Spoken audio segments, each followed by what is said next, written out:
everybody.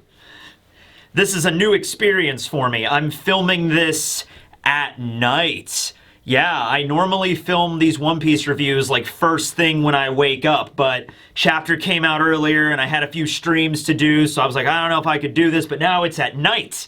And that actually works better for me because I'm more of a night owl anyway. Night, night, night, night, night, night, night, night, night, night, night, night. Ooh, you know what we could do at night? Let's turn off the lights. Let's see what happens. Oh, this is cool. I don't think that would work too well. Oh, okay, my camera adjusted to that fairly well. I have my monitor next to me that could do that, but maybe we should, whoa, okay, we'll do that. Oh, you know what's a good nighttime color? Let's do purple. Yeah, no, this could work. How about we do, okay, yeah, wait, hold on, let me see if I do both. Okay, hold on. Are we no, that's too purple. All right, hold on a second. Let's do that. I guess we could do it this way. I don't know. I'm cool with it if you guys are. Okay, this will be One Piece chapter 1114 review at night, titled The Wings of Icarus. Ooh, okay. We're doing some mythology referencing at the very beginning. All right. We all know the story of Icarus and Daedalus, correct? Two guys trapped in a labyrinth by King Minos. Very similar to what's going on in One Piece D&D Marines right now, actually. And they had to escape the labyrinth, and they are like, well, we could fly out. And Daedalus, of course, was a master craftsman, so they took some beeswax and some clothing and some feathers, and they make some wings, as you do, and they began to fly out of the labyrinth. But Daedalus warned young Icarus not to fly too low, lest the waters of the seas wash the feathers and drag him down into the depths. Also, don't fly too high because then the sun will melt the wax and also causing your demise and plummeting down. And just Icarus, dumb Icarus, he couldn't take it. He's just like, I need to fly higher and higher. And then he plummeted and he fell in the water and he drowned. I guess also Icarus couldn't swim in this context. Then again, being lost in the middle of the ocean, I mean, you're dead anyway. So, yeah, I don't know how that's going to apply to this chapter. Although, One Piece, interestingly enough, has already referenced these two before. Because way back at Fishman Island, Icarus, there's literally a character in Fishman Island, in the new Fishman Pirates, called Icarus Muchi. And he was the squid guy, right? Who was, like, afraid of fire. And the reason he was afraid of fire was because his best friend Daedalus, who was also a squid, breached the ocean and he got burned by the sun and he died. He turned into dried squid and he died. So it has already referenced these two before. So I'm interested to see where this is going to go. We have the continuation of Oni Child Yamato and the Holy Inari Shrine Pilgrimage. It doesn't have as much of a ring to it as the Germa 66's Emotionless Excursion or, Caesar's Magnificent Misadventures or something, a Beiji's Oh My Family, but it'll work. Okay, so last time we had Kinemon giving Yamato some money and requesting a specific mission. Like, hey, while you're out there pilgrimaging around Wano and journeying like Odin did, I have a job for you. And we find out what the job is. So, Yasuie, this is actually really nice that they're referencing this. When Yasuie got executed by Orochi, what happened to his katana? Because he didn't really have a katana. I even went back and checked. I don't think it was ever really shown that he had a katana, but he did have a sword, and we see it right there. We have Yasuie's sword, and I believe it is his sword, even though it doesn't directly say that it's Yasuie's sword. It says, I ask you complete a pilgrimage to Hakumai and return this sword to the Enma Shrine. The Enma Shrine is where Enma was located, where Hiyori gave it to Zoro, okay? And he says, give it to that shrine in Yasuie's stead. So I guess it might not be Yasu's sword, but the sword's scabbard has like a bunch of circles on it, and then we see Yasu in a bubble on Kinemon to like referencing what he's talking about, and we also see the same pattern on Yasuie's like kimono. So I'm assuming it's his sword, and it needs to be laid to rest in the Enma Shrine in Hakumai, because that's the region he ruled over as the daimyo. Much like how in the Ringo region, the sword sword is essentially given to you when you're born, and it is your grave marker upon death. Yasue, being from the Hakumai region, also a member of the Shimosuke clan, probably have like a similar tradition maybe. At any rate, this sword needs to be in the Enma Shrine. This is where it belongs, and so Kinemon requests Yamato to do that. Yamato is just like, yeah, no problem, I got it. And we even see a nice little map of Yamato's pilgrimage. It begins in the Flower Capital, and he's going to start in the Kibi region, which is great because we didn't really focus on the Kibi region that much. That's the first place Yamato's going. Then circling through the Kuri region, then into Udon, kind of looping around Wano, then into the Hakumai region, where Yamato's going to put the sword in the shrine, and then looping up to Ringo, and then going back to the Flower Capital, okay? And so that is the pilgrimage path around Wano. All right, so we got a battle plan. We're going to see what Yamato, all the crazy stuff he's going to get up to. A lot of people are probably going to be showing up along with this, considering Odin traveled around Wano and recruited a bunch of people along the way, and that's where the scabbards came from. Yamato could return to the Flower Capital after a while and have like a whole bunch of followers, okay? And could be like, yeah, these are the new 9 red scabbards or something. I don't know. But we'll see where that goes.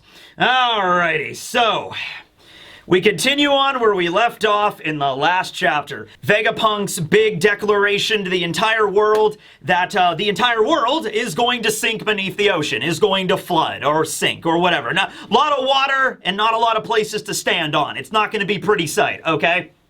So, there was actually, I got a few comments that were like, man, that better not be the full message. And I'm like, no, it's definitely not the full message, but, you know, Vegapunk's gonna lead off with that, okay? I would say he's not burying the lead, but it took him 10 minutes to get to that point to begin with, so, yeah, kind of splitting hairs here, whatever. He starts off with like, all right, Quasar, I think I'm just gonna start off here.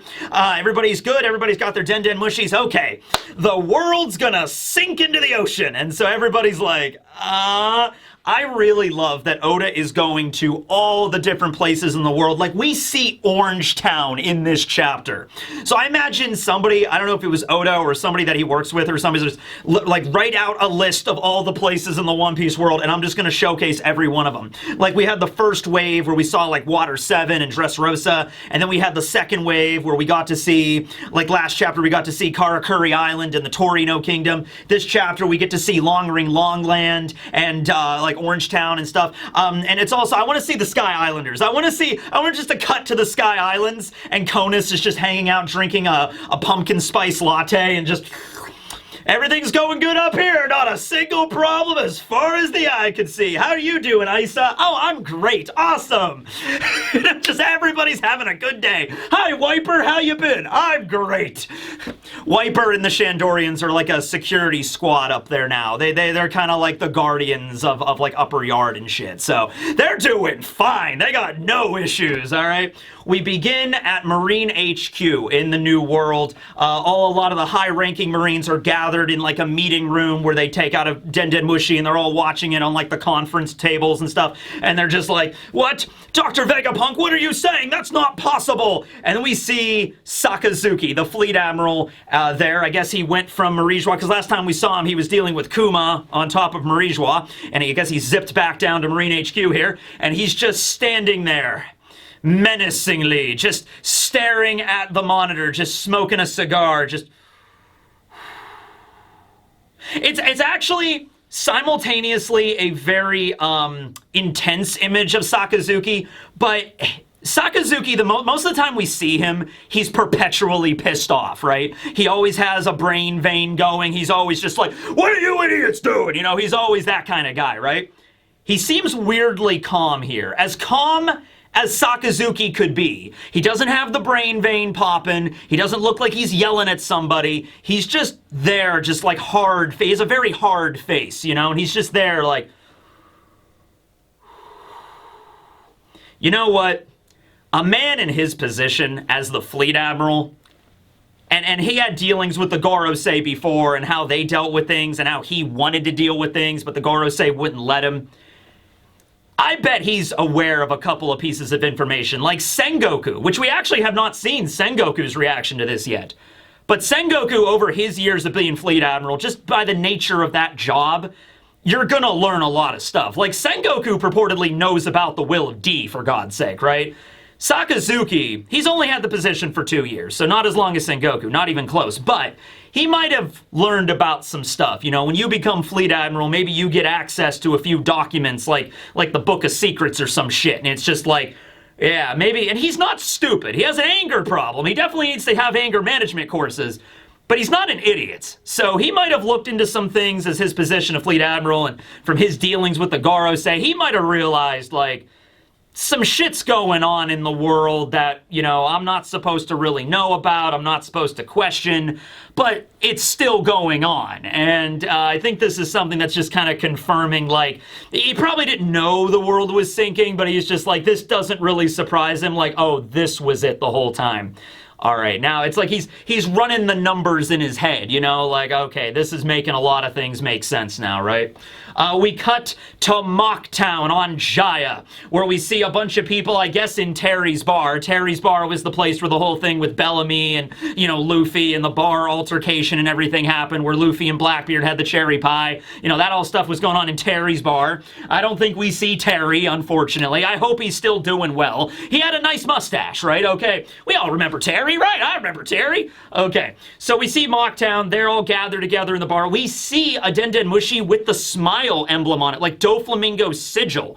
Now, Doflamingo has been defeated for, like, months at this point, so, I mean, that's probably a Den Mushi they've had for a while. I don't think they would repaint it, but it also maybe gives you the idea that maybe, like, you know, these people are still loyal to Doflamingo, even though Doflamingo's been captured and he's Impel down. That's not going to destroy his influence. He was a major broker in the underworld, after all. There might even be somebody in the underworld that's, you know, took up the moniker of Joker, and, like, I'll be the new Joker, and still use the smile Jolly Roger with the cross through it, you know, maybe something like that. Or they just like, we like the Den Mushi, we're still loyal to Doflamingo, even if he was defeated, we still love him, you know what I mean, something like that. Well, as it is Mocktown, and we all know, I mean, what happened there with Luffy and everything, you know, they're all just laughing their asses off at Vegapunk's message. Like, oh my god, Vegapunk, yeah, Mr. Smartest man in the world, it's gonna sink beneath the ocean, this fucking idiot, he's messing with us, he's just trying to mess up the world, man, that idiot. Dude, I love this. I want to see how the people of Mocktown respond to any news. You know, like, if this was a weather report, it'd be like, you know, there's a typhoon moving into the Grand Line. It will affect Jaya. Ah, typhoon! They expect us to believe anything. Oh, my God. You know, there's going to be some light flurries tomorrow morning. Light flurries! Just a freaking dumbass! You know, this would be like if the leading expert on geology appears on television and is like, hey guys, there's going to be a really bad earthquake, and if that happens, it's also going to result in a really bad volcanic eruption. Freaking dumbass! Oh yeah, okay, Mr. Geology, there's gonna be an earthquake. Oh my god, the freaking people expect us to believe anything, right? Oh man, I mean, it seems kind of fun to live in Mocktown where you just constantly mock everything, but whatever. We cut to Water 7 again, and the citizens there are like, well, our city has been sinking for the last few years, so we actually were already aware of that. But for the entire world to be sinking, that might be a stretch too far, Vegapunk. We see Polly and Lulu there. Polly's chilling out, and he's just kind of watching, and he looks a little, you know, disturbed, because their entire island was sinking. I mean, that was confirmed. Like, the regular citizens knew that from Aqua Laguna, and Iceberg is actually in the process of turning the whole island into a ship so it could float. So Water 7 should also honestly be okay. They might have to hurry up that process a little bit, but they're Galila after all. They'll get it done, right? So the citizens, I think, of Water 7 are probably more readily to accept the entire place might sink because it's been happening to their island. I mean, it's a little bit of a stretch to say the whole world, but you can connect the dots. Then we see the man himself, ladies and gentlemen. We cut to Don Quixote Doflamingo, level 6 Impel down, and he is having a riot. He is laughing his ass off, chained to the floor of his cell. This is getting better and better. Oh, what do you say, Magellan? And you cut outside the cell, and Magellan is just there, sitting in like a chair with the Den Mushi, not a visual one, just a regular Den Mushi hooked up so they can listen to the message. Dude, I want to know so bad the conversation that Magellan and Doflamingo were having while the 10 minutes was going on. I want to know that so fucking badly. I want to know this. Like, because Doflamingo has special privileges. He's one of the Tenryubito after all. He was like a former Tenryubito. They gave him very special privileges in Impel Down. They let him have newspapers. They give him they have the Den Mushi to even play the message. They're definitely treating him well, okay? And he's in level 6. They even evacuated the rest of level 6 because of like dangers of being assassinated or something, right? But I want to know so bad. Like, Magellan walks down there and he's just like, Doflamingo, Vegapunk's going to announce a message to the world. You want to hear it? And Doflamingo's like, yes, Magellan. Play it! We're going to be ready in 10 minutes. Oh, I guess we got to wait 10 minutes. It's not too bad. So how you doing? Take a shit today? It's like, yeah, I got down to 7. It's just I really like poison a lot, right? Oh, dude! I want the conversation to have been something like they start talking about Luffy, right? Because all the antics he's getting up to on Egghead right now. And at some point, you know, Doflamingo just starts shit-talking Luffy, just like, that damn Straw Hat. You know, he beat me bad. Well, he beat you too, right, Magellan? Magellan's just like, oh, well, no. Actually, I beat him pretty bad. Actually, I'm probably one of the people that came closest to killing Luffy in the entire series.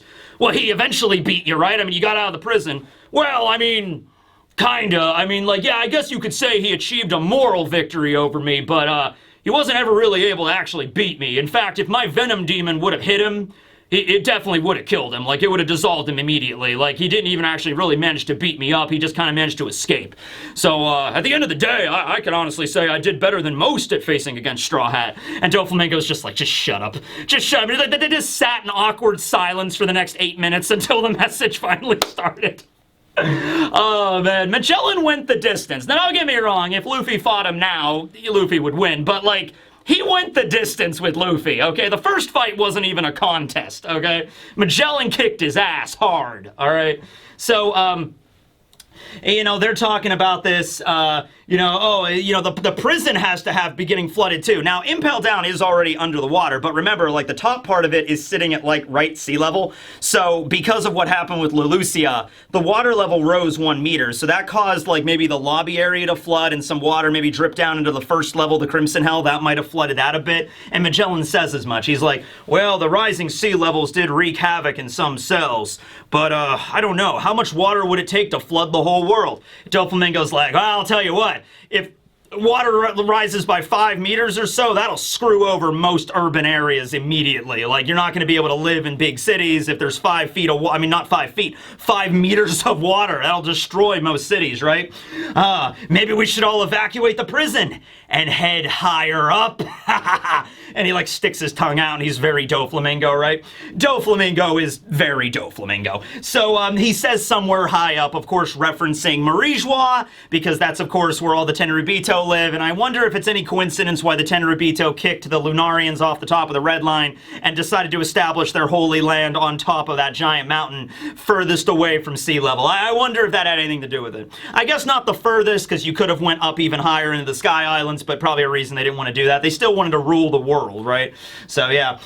We cut to the Ryugu Kingdom, another place that's not really currently a big deal that the water level's gonna rise, although, I mean, there was the pesky prophecy about Luffy destroying all of Fishman Island. I'm sure that's not going to be relevant. But Shirahoshi does ask her father, Neptune, like, Father, is that really going to happen? And, you have Neptune there, like, oh, Jomon, I don't know, it sounds so outlandish, but I don't know, it is Vegapunk after all. He does have a very big head. I mean, I would trust him, right? Okay. Then we cut back to Egghead, where we see a couple more of the Marines and the Vice Admiral. We see Vice Admiral Hound.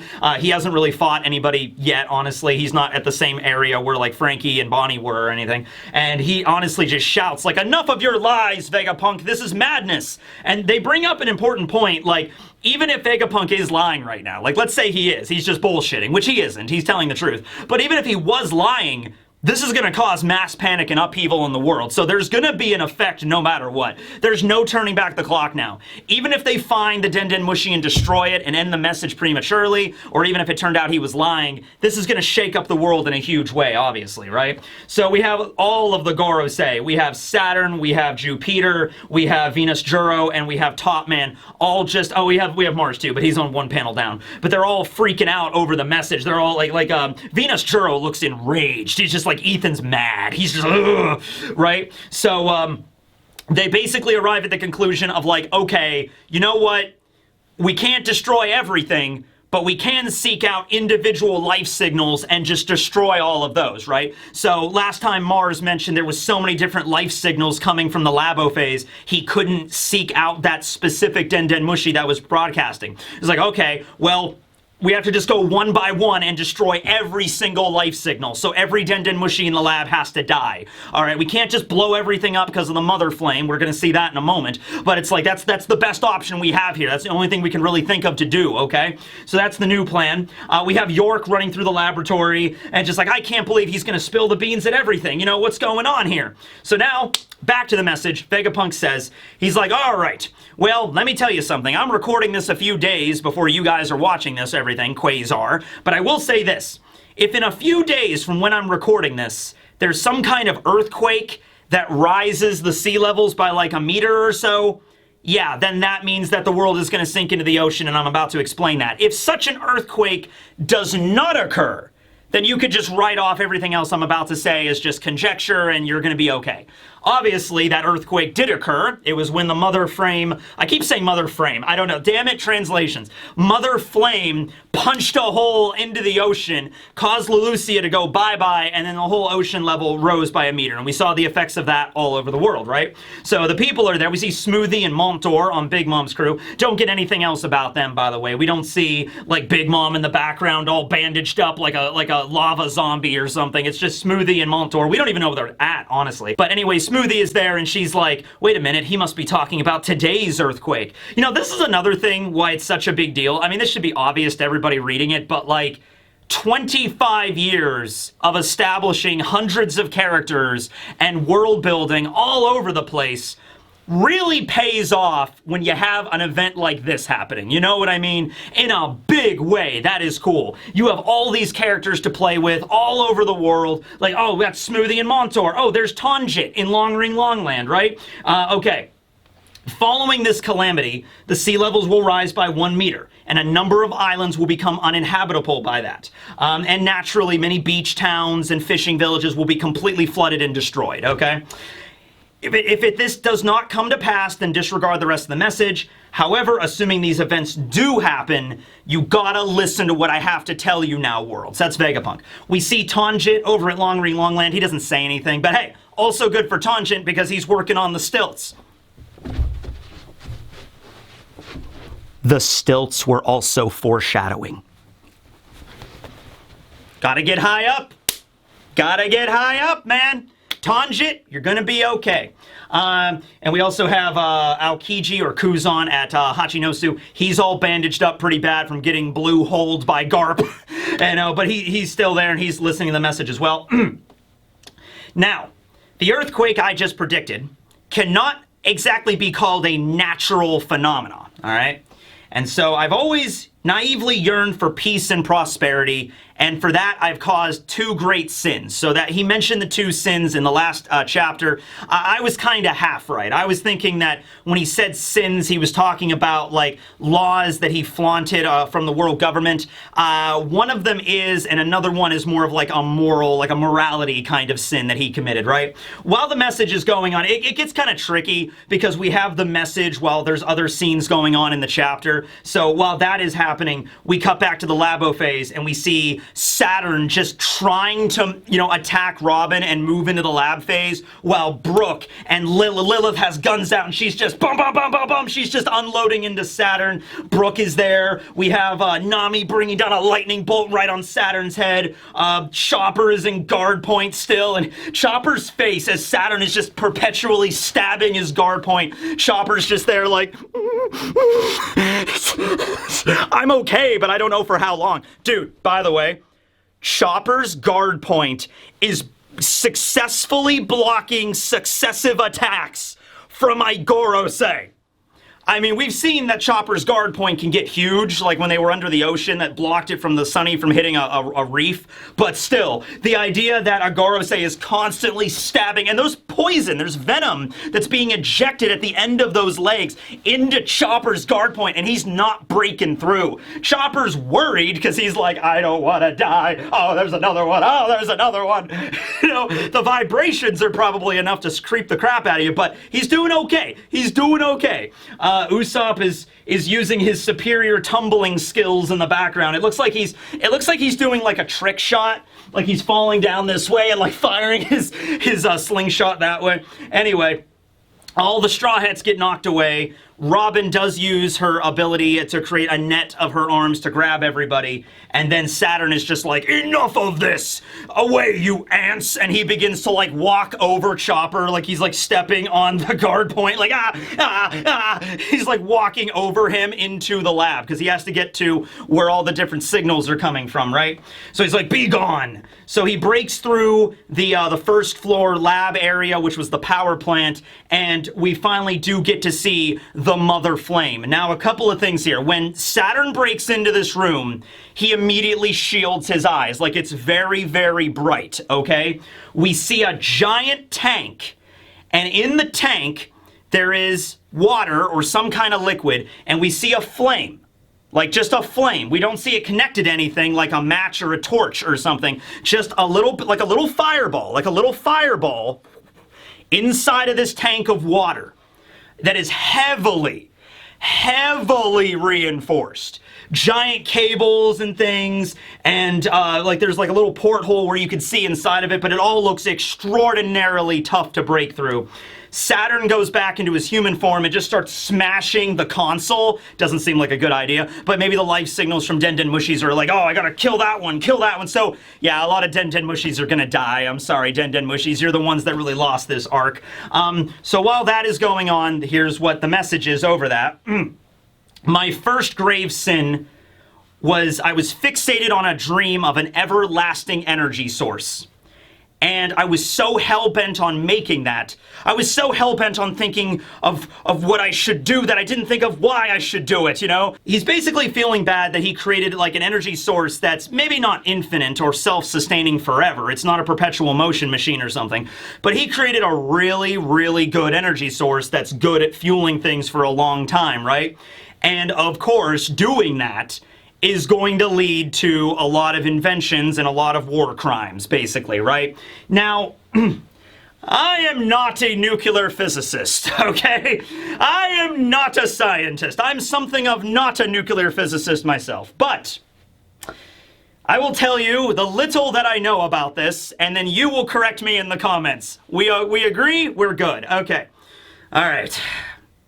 The way a nuclear power plant works. Yeah, I know. I am not qualified for this. All right. So you got, like, radioactive, like, plutonium rods, right?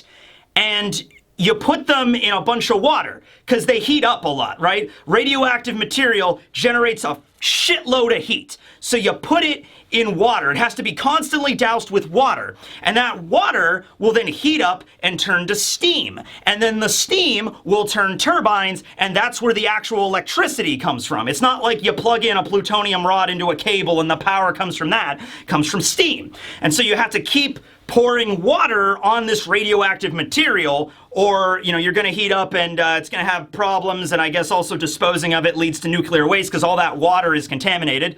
What would happen if you decided to swim in a nuclear, like you went into a nuclear power plant and saw the water in the cooling tank and you just jumped in there and swam around for a little bit? Like, what would happen? I don't know. You probably wouldn't, would you melt right away? I don't know. Not a nuclear scientist, okay? Would you just get cancer, or would you literally start to melt as you were swimming around in there? I don't know. Anyway. I'm assuming this is something like that, right? Where it's obviously it's a manga, it's an anime. They're gonna like build it up a little bit, but like the basic idea is you have a flame, and that flame is probably burning wicked, wicked, wicked, wicked hot. So it has to be submerged in water to cool it down to the point where, you know, it's not just melting everything around it. So that water is probably constantly being pumped in and out, you know, refueling the tank and all shit like that, right? It's also very bright because when Saturn broke into the room, he's like, ah! You know, so I'm imagining the light coming off that one little flame is super, super bright, okay? So this is obviously the power source that's running most of Egghead, mostly. Now, there are some things written on the tank. At the very top, you have S108, which is not dissimilar to the way that the Seraphim are numbered, and they have the tattoos on their necks and stuff like that. 108, as you would probably know when it comes to Zoro's technique, the 108-pound cannon, that's a number that is connected to Buddhism and Hinduism. All right, I'm not an expert on those subjects either. The idea is you say the Om, like you Om like 108 times, and there's different, like, I'm not even going to get into it because I'm not an expert on it, okay? But it's a very significant number in Buddhist and Hindu teachings, okay? So that might tie back to that. Then we also have A, and then we have the ampersand, MU, okay? A and mu, all right? Now, I immediately thought, were those like things on the periodic table? So I looked it up, and no. So the letter A, I thought it was aluminum at first. Aluminum is Al, okay? There's no element that just has the capital letter A, and there's no element that has an M and a U. Well, rather there is, actually, hold on a minute. I wrote it down. I don't know, any Star Trek fans out there right now? Apparently in Star Trek, element number 123 is murinite. M-U-R-I-N-I-T-E. And this is something that's in Star Trek. It's fictional. We don't have a 123rd element, okay? But that's the only thing I found when I looked that up. So maybe Oda's a Star Trek fan. Maybe he included that in there. But it's murinite, emu. So maybe Oda is using that for something, because emu or something, or even the A and mu could be something there. Who knows, right? So Vegapunk says in his message, I wanted to create this this power source that was really good and sustaining. I wanted to help the world, but perhaps I flew too close to the sun, because if this is the One Piece equivalent of nuclear power, of nuclear fission, maybe he's seeking nuclear fusion and he got to fission, kind of like where we're at right now. We don't have nuclear fusion, right? I'm aware of that. Fusion is like what the sun does, okay? That'd be really cool if we could tap into that and we could have just basically enough energy to run the entire planet. We're pretty much solid. But we don't have that yet, right? So, but if this is that equivalent in the One Piece world, that's going to lead to things like the atom bomb or like hydrogen bombs and shit. And maybe Vegapunk realized that, and he's like, or maybe the government's already developing shit like that. I mean, they have the Mother Flame, which is the giant nuke kind of thing, that laser. This is the power source. I guess we don't know the name of that actual weapon yet. I keep calling it the Mother Flame because I just had no other name for it. But now I guess there has to be a distinction, because now this is the Mother Flame. This is the power source, okay? That thing was maybe the artificial version of Oranos, the ancient weapon, or maybe it was the ancient weapon Oranos or something, but that was the sky laser that shot it. The One Piece equivalent, I guess, to, you know, a bunch of nukes dropping at once, or a hydrogen bomb like Castle Bravo or something going off. You know what I mean? It did obliterate an entire island, right? So that's what we're working with right now, okay? That's what Mother Flame is. Oh, jeez. He said, I flew too close to the sun, meeting my hubris, okay? I wanted to do this for science and do better and better and better and better and better, and I discovered nuclear fission that can now be used to destroy entire islands. Shit. Didn't want to do that. So Vegapunk is having a very Oppenheimer moment right now of like, and thus I have brought death by the millions into the world. You know, I have created something, or I helped create something that could be used to kill millions of people in the snap of your fingers. You know, that is a heavy weight to bear, and Oppenheimer felt it, and so does Vegapunk here too, okay? So, in order to understand where the world is heading, we must first address something that occurred between 900 and 800 years ago. So Vegapunk is now beginning to talk about the Void Century, right? Couple of other scenes while that's going on. We see a close-up of the Mother Flame. Then we have the Iron Giant lumbering through the flames of the island. It's like, it's no use. Like, the Marines keep shooting guns and the heavy artillery. Nothing is phasing this thing. I actually saw some theories that the transmission is actually coming from inside the Iron Giant, because maybe no matter what Vegapunk did, like, it's made out of a special alloy or something that's just indestructible. And so Vegapunk's like, oh, I'll just wedge a Dendenmushi in there then. Maybe, who knows? Let's see, we have Dory and Broggy running through the fire to get out of there. Luffy's back in Gear 5th, but he's not going to be able to keep that up for very long. Gear 5th does not last a lot after he recharges it. He could go into it again. We saw it with Kaido, but, you know, after it disengages again, he's probably stuck in the weakened form, unless they have more of that, fermented shark shit. They just keep feeding Luffy that over and over again, right? But anyway, yeah, they're running through the flames away from Top Man in his boar form. Even the giants begin to worry, like, you know, even for us, if we don't hurry through these flames, we're going to get burnt to a crisp. You know, being a giant doesn't make us immune to fire, right? We do see Im. Im is in Marijois. We don't see what room. We just see Castle Pangea. And then we cut to one single panel of Im. Kind of like their head might be a little down, so it's like, you know, just like watching it. I imagine he's in a private room with just it playing on the screen, and Im is just like, I am over 800 years old, and I am not, I can't deal with this shit anymore, man. Should have purged him a while ago. Damn it! You know, can you imagine being 800 years old and being the ruler of the entire world, and then this shit happens, and be like, oh my god. All right, guess we're doing that. It was a good run. We'll have to reset. We'll do a purge and then start all over again, see what happens. We cut to the God City, the city of the Tenryubito. They're all reacting as you would imagine the Tenryubito would react. Like, off with Vegapunk's head. Actually, cutting off his head would be too generous. I want to kill him and then bring him back to life and then kill him again. You know, how dare the Cretan talk. We have Charlos's sister and Roswald's daughter. And I think this is like the first time she has showed up since Sabaody, when the three of them were there at once for the auction. I cannot for the life of me remember her name. It's like Sharia or something like that, okay? Anyway, she's like barely shows up. It's always Charlos who shows up to get punched, or Roswald's always there, right? But we see her, so it's like Oda finally remembered she existed. So like, she's there, and she's like thinking when Vegapunk says Void Sentry, she's like, Void Sentry? The hell is he talking about? Now, this creates an interesting dynamic here. The Tenryubito do not know about the Void Sentry, except that some of them probably do. Because the Tenryubito are not interested in world affairs. They are not interested in knowing the history of the world. They're not interested in that kind of shit. From birth, they are pretty much taught that you are better than everybody else in the world. You are gods, and you could kind of do whatever the hell you want. You know what I mean? The only exception is, like, attacking other Tenryubito, like we saw with Mule's Guard. That's kind of the only taboo. Everything else is kind of on the table. So growing up, I am sure with the kind of horrible, like, abject lifestyle these Tenryubito live, and just awash in luxury and shit, that they don't give a shit about world politics, really. They don't care about reading up on history or anything like that. They just care about indulging their hedonism, essentially. So the fact that she doesn't know about it is not like the Tenryubito are, well, it could be a thing where the regular Tenryubito are barred from learning about it. Maybe not necessarily like they're like kept away from it in the sense of like it's illegal, because that would be weird. Although, and the Gods Knights could forbid it. But maybe it's like they could read about it if they wanted to. It's just, you know, like let's say they read about the Void Sentry. Like there's a special library in the Holy Land that probably not a lot of people go to. And you could go and read about the real history of the Void Sentry, and it's like, oh yes, it turns out Joy Boy was blah blah blah, an ancient kingdom, blah blah blah, poneglyphs, blah blah blah. You know, would the real history be written there? Or would Emu and the Gorosei be so...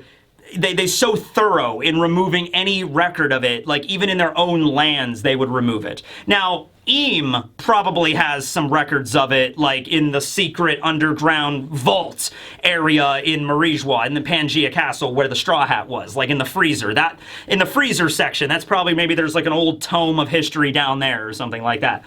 But even when it comes to the rest of the Tenryubito that exist right now, because the Tenryubito of the past, like the first generation probably knew about it, right? But after the centuries go on, they're probably like, yeah, you know what, you know, we should just, we're going to remove it everywhere, even from the Tenryubito, who cares, right? So they might not even know the real story. They might be having passed down a fake story that the even higher up than them, the Gorosei, have been telling for the last 800 years.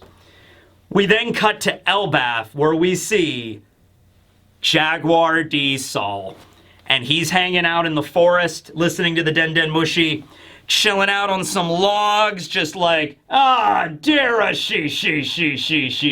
He looks pretty good, too. We don't see his face, but he has, like, his arms, he's wearing shorts and, like, his t-shirt, like what he normally wears, and his cowboy hat, and he doesn't look severely scarred. Maybe his face might be a little messed up, but we don't see that. He seems to have recovered pretty good from the events of Ohara 20 years ago, so he seems to be chilling out pretty good in the middle of Elbaf, and I hope we're going to see him pretty soon. I can't wait for Robin's reunion with Saul. That is going to be one of the most tear-jerking, like, I want to say heartbreaking. I mean, it is heartbreaking in a sense because everything that they've been through and like, oh, you found out that he's finally still alive. But I fully expect to get weepy at that scene. I really do. Saul doesn't say anything else. He just says, Dara, she. He does his trademark laugh as he's like, so this is finally coming full circle. Clover, Olvia, Vegapunk managed to do it. Now let's listen to the government shit their britches. Dara, she. Vegapunk goes on to explain the poneglyphs to the people of the One Piece world. Maybe some of them have heard of the poneglyphs. Iceberg did specify back at Water 7 that it's not illegal to know about the poneglyphs' existence, because you imagine you would run into these things every now and then, these giant glyphs that are just indestructible. So the government doesn't even try to hide their existence. It's okay if you know about them, but trying to decipher them in any way, trying to learn more about them or where they came from or try to read the language, God help you trying to read the language, that part is the part that's forbidden, okay? So, and some people in the world might not even know about them, you know what I mean? So he explains really quickly what the poneglyphs are. The text inscribed on them, once decoded, is our only method, the one and only method at learning about the Void Century, right? So we now cut to Orange Town, where we see the pet store where Shoo Shoo or Chow Chow is at. We see Boodle there, who was like the old man that was defending the town from the Buggy Pirates. A nice little touch is on top of the pet shop, there's a little straw hat. Like they built like a straw hat on top of like the roof. It looks really cool because of Luffy, of course. We see Boodle and his granddaughter. Didn't even know he had a granddaughter, but we see Boodle and Chow Chow there, the dog, and she is reading a book. It looks like a picture book, and you can read the hiragana on the book, and it's Sekai, which means world, the world, okay? So I bet she is reading some kind of like children's picture book on either the World Atlas or geography for like little kids or something, or it's like a history book that the government gives out to like their students or something. Like, here is the history of the world, kids. Read chapters 3 through 4 and you'll have a test on Monday or whatever, right? Might be something like that. And she's like, hey, did you know that way back when the 20 kings created the world? I wonder if this old timer knows about any of them. But I wonder if Vegapunk knows about any of the creators of the world, right? We haven't really learned that much about the way that the government presents the history of the world, like their propaganda. Like, what's their story? How does the government present it? Is an interesting question. Boodle is there, and he's just like, well, who can say? I'm not really sure. I'm just living in Orange Town running a pet store. What do you think, Chow Chow? Bark. Chow Chow's doing good. The doggo's doing well. Vegapunk says that any attempts to decipher the poneglyphs is considered taboo by the world government, so that is my second sin. So this is a sin. The first one is like, I created nuclear power. I created nuclear fission that could lead to untold devastation. That's more of a moral sin, okay? I have now made it possible for a lot of people to die. Not good. But this one is more of just like the government said it's illegal to study the poneglyphs. It's not a law that's like, killing somebody is wrong. It's just the government says it's wrong, so it's wrong kind of thing, because it's wrong, because they say so, okay? So this is more of the sin I was talking about earlier, right? But I felt compelled to read about it, and I was able to extrapolate information from Ohara, from all the scholars there. I was able to pick up their research where they left off. And I pursued this as far as I have, and I have no regrets in this. We see Robin there, we see Chopper, we see Brooks shouting at somebody. Oh, he's shouting for Zoro and Jinbei. Like, Zoro, Jinbei, we're leaving. We see what happened to Edison. He's still alive. When Edison jumped off the side, he was going actually under the labo phase into the building, that giant building shaped like a wine bottle that was pumping the cloud into creating the labo phase, basically.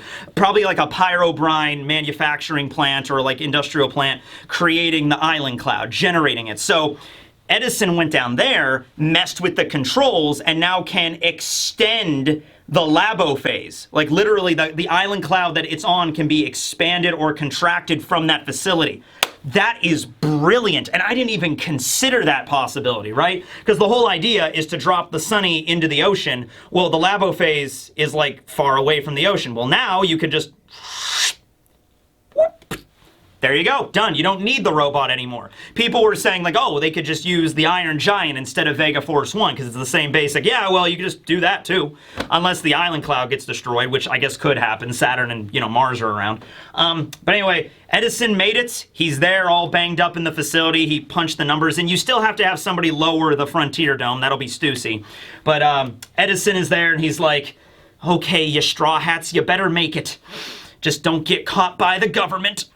Yep. And so, I don't know, guys. I don't know if they're going to be able to pick up Edison. It seems like Edison sacrificed himself for the Straw Hats to get away. I don't know. Maybe Sanji or Luffy or somebody can pick Edison up on the way back. I hope so. Come on, Edison. You can make it, man. I believe in you. I believe in you, Edison. Come on. Last double page of the chapter. Vegapunk continues. In truth, I only know a small fragment of the Void Century. So Vegapunk does not know all of it, obviously. You need the Rio Poneglyph for that, and we don't know where all the pieces of that are yet. And he even specifically says, look, I am not going to go... I have my theories, but that is not the time for this. I am not going to go into all my different headcanon and ideas of what I think the Void Century is. Because leave that to the One Piece YouTubers, Vegapunk. I'm just going to stick to the strict, straight facts. Okay, the stuff that I have deciphered that I can confirm about the Void Century, okay? Here are the facts that I know of them, okay? There was a man that was born 900 years ago in a bountiful, advanced kingdom, talking about the ancient kingdom where the Iron Giant is from. And just like the legendary sun god Nika of Elbaf legends, so Nika is an Elbaf story that was passed around to the slaves and eventually became their savior, but its origins of that story are in Elbaf. So Joy Boy was most likely a giant or a buccaneer that has giant blood, something like that, I would assume. Vegapunk doesn't say that, by the way. Vegapunk doesn't say Joy Boy was a giant or a buccaneer. He just says he was born 900 years ago in the Advanced Kingdom, and just like Nika, the sun god of Elbaf lore, he was able to stretch his body and, do all that kind of stuff. We know from the Straw Hat in the basement of Castle Pangaea that Joy Boy was a big guy, right? They called him Joy Boy, and he was the first man to take to the seas, Quasar. The first pirate. Not the end of the chapter yet, because I have to go through the scenes that are happening over that. Luffy is running away from Top Man. He's in his boar form. Top Man is charging. Luffy goes into gear. He's in gear 50. He goes to go punch him again with a hockeyed up fist. And Dory and Broggy are like, Straw Hat, don't even bother. You're not going to be able to hurt him. He's like, oh, don't worry. This one will hurt him. Bam! Yeah! And so Luffy starts freaking out and damn it, that hurt again. So even in gear 50, it hurts him. And that got me to start thinking, like, most of the other attacks that Luffy was doing against the Gorosei were like projectiles, like the baseball thing he did, okay? Every time he seems to try to directly hit them, I mean, in the case with Top Man, it might be direct because, Top Man is like, he has a really hard head and hard skin to pierce. They were able to slice through Jupiter in his sandworm form. So, different Gorosei might have different specialties. Top Man might just be really, really, really, really tough, right?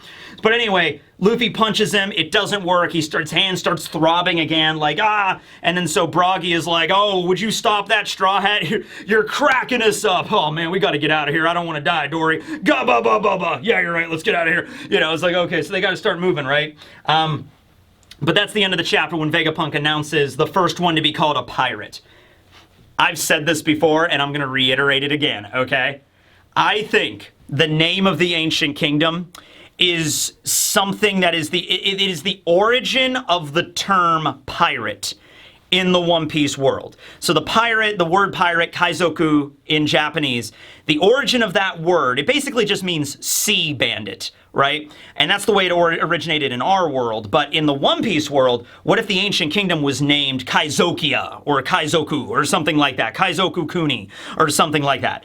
And learning about the name of the Ancient Kingdom is enough for the world at large to be like, wait a minute, the Ancient Kingdom that was super advanced, that provided a bunch of stuff, and then the government destroyed, it was called Kaizokia, as in Kaizoku, as in pirate, and Joy Boy was the first pirate?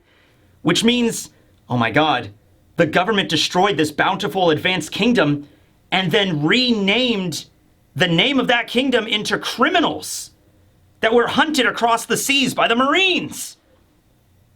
I think that makes a lot of sense. So I'm going with that one. Could be called something else, though. But anyway, Joy Boy being the first pirate, I think that tracks. Because at the end of the day, the government has a real hate boner for pirates, all right? So if Joy Boy was the initial, like the originator of the Clan of D, and he was the one faction at the Ancient Kingdom that was facing off in that big epic war between the 20 families that would come together to form the world government, right? They came together and clashed. The government won, so they would like, oh, okay, you are our enemies. We are now going to take the word pirate or Kaizoku and make it mean criminal or something like that. I don't know. I'm just throwing ideas. I'm just spitballing at a wall here. But yeah, Joy Boy being first pirate, I think that makes sense for a lot of people. Dude, we learned a lot in this chapter. Holy crap. The Mother Flame stuff alone is going to be its own separate video. I got to discuss that on the implications of that. Please let me know on how nuclear power works, because I don't know, man. That was my best explanation. We got to see Saul again. Eam was there. Iron Giant was stomping around. Saturn is smashing Den Den Mushi. Edison had his moment. Yeah, this chapter should have been called, like, Vegapunk number 3. Edison. You know, it should have, no, actually, it shouldn't have been called that, because that means he would have probably died if that was the case, if it was called that. So, dodge the bullet there. Watch, that'll be the next chapter. Next chapter will be called that Edison, and be like, oh no, Edison jumps in front of Top Man and he self-destructs to allow Luffy and Dorian Brocky to get away. Edison, you gotta make it through, man. Yeah, we don't get anything updates on Sanji fighting Ethan or anything like that. I guess, I don't know where Mars or Peter are going. Saturn is up in the lab. Top Man's fighting Luffy, Dorian Broggy, like chasing after them. Ethan's fighting Sanji. And it's like where Frankie and Bonnie are and everything like that. I guess Mars would be just helping out Saturn, like going to the different locations and just eliminating every single psychic signal, no matter how insignificant or small it is. Personally, like by hand, I guess they're going to go do that. They're still in their animal forms, though, in their beast forms. But holy crap, we got to see Doflamingo, for God's sakes. I mean, this was a really big one. And then ending it with a break next week. But then we're going to, I guess, learn a little bit about Joy Boy. Because here's the thing with the Void Century. If we just don't learn any breadcrumbs about the Void Century, and then all of a sudden Robin finds out and we learn it all at once, I mean, that's fine. You can do it like that. But it's more effective, in my opinion, to learn a little bit about it. Like, we can learn as much as Vegapunk and O'Hara, I guess, knew about Joy Boy right here and now. Okay, we'll learn about that maybe in the next chapter. And then, you know, another 100 chapters from now, that's when Robin finally finds the poneglyphs and is like, okay, here's the full story, everything, okay? And also, Vegapunk mentions he has other ideas. I have theories, and they might even be good theories, but I don't want to bog it down with this because I just don't know. I can make inferences into things, but I'm just going to tell you the stuff that I have deciphered and I know for certain. I know there was a man named Joy Boy. I know he had the power of the sun god Nika. I know he was born in the Ancient Kingdom around 900 years ago, and he was branded the first pirate. I know this information, and I can tell you as much as I know about him, but that's it, okay? Anyway, that's the chapter. Hope you guys enjoy. This is a special late night edition of teching. Yeah. But yeah, I guess I'm going to go edit this and get it out there. So thanks for watching, everybody. This will be Teching 101, signing out.